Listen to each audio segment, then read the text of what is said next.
What's going on, y'all? This is Greg back. Greg said it. And my, oh my, it's been a magical last few days. I'm going to be transparent. I've been doing this maybe a few weeks. I've been sitting back watching and waiting to speak up on this. And I finally stepped out. And man, it's been a very rewarding thing. I'm not a huge channel or anything like that. But I just appreciate the love and support for everyone who's been following this channel and commenting on the videos, even the haters, because I just never really imagined. I didn't have really any goals, but man, if you're here and you'd like to hear, you know, what I'm talking about and going to follow the Colorado Buffaloes, definitely like, subscribe, comment, hit that little bell notification, get notifications for the upcoming videos. But man, have you heard? Colorado is ranked number 22. Just after the first game, I mean, we talked about the game, how they just dominated and people just in awe. But just think about this. This is bigger than football. It's deep. It's really deep. You look at a team that nobody respected just a week ago, not even a whole week ago. They're not good enough. They're not experienced enough. Their coach is not experienced enough. Their players come from an HBCU. Their quarterback comes from an HBCU. He's a SWAC quarterback.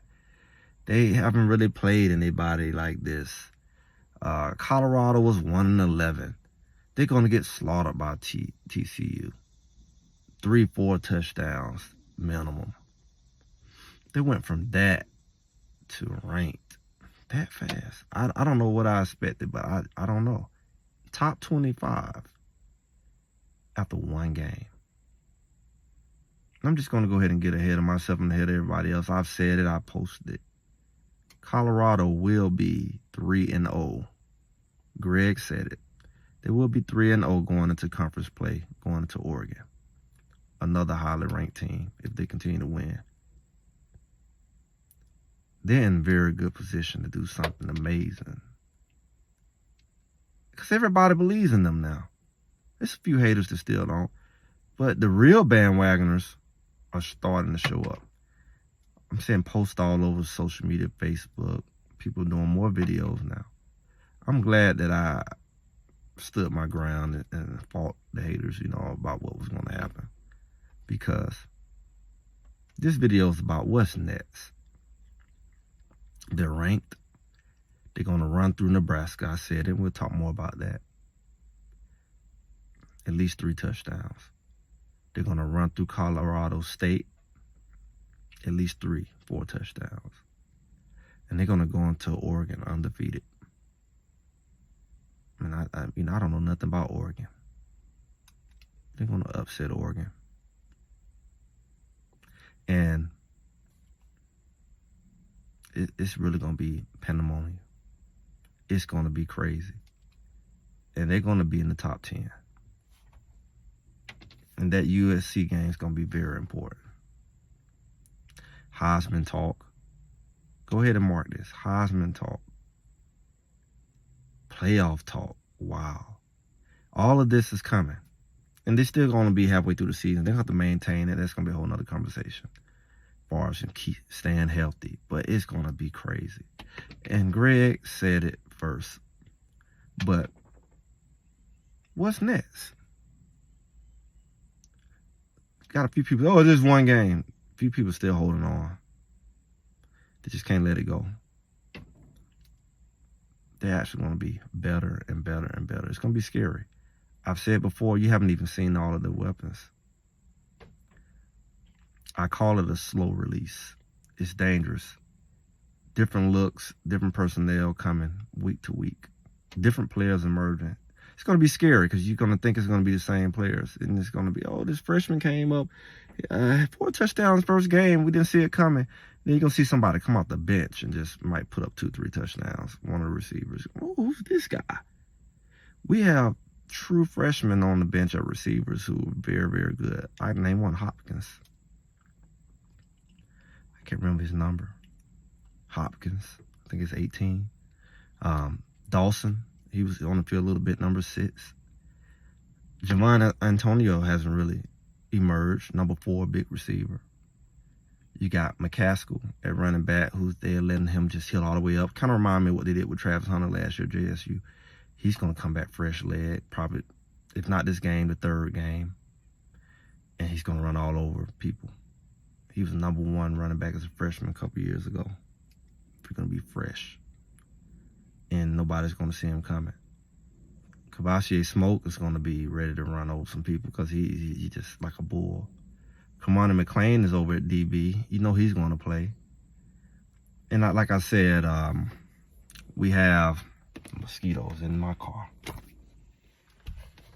We have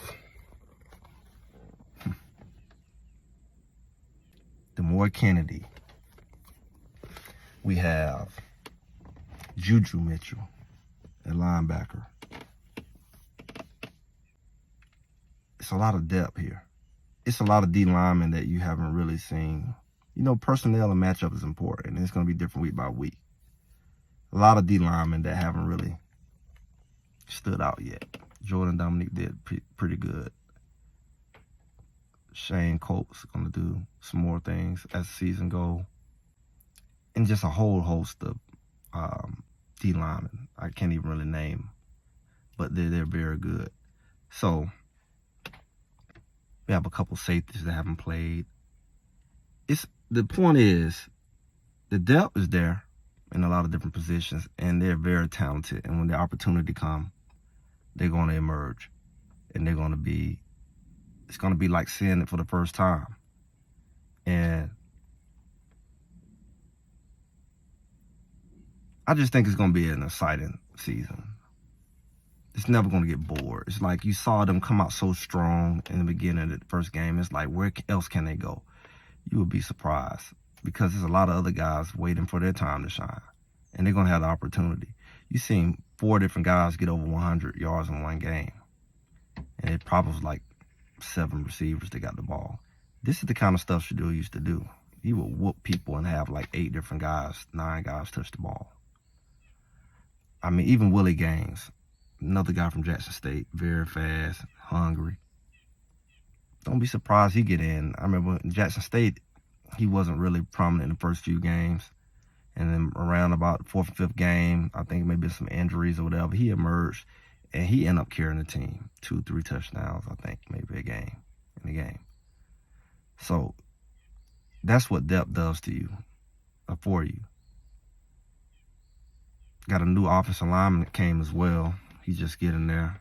So they're going to have some extra help on the line, big guy. I think a guard. And he has to get used to the system. He's going to, come in over time, and that will help. Some people get banged up. I've heard that Slusher is banged up, the safety. We still have Cameron Sylvan Craig at safety, and a couple others, So the depth is there. And, what else can you really expect from a team? I told y'all, he has 2 NFL-level analysts. Came from the NFL to help out.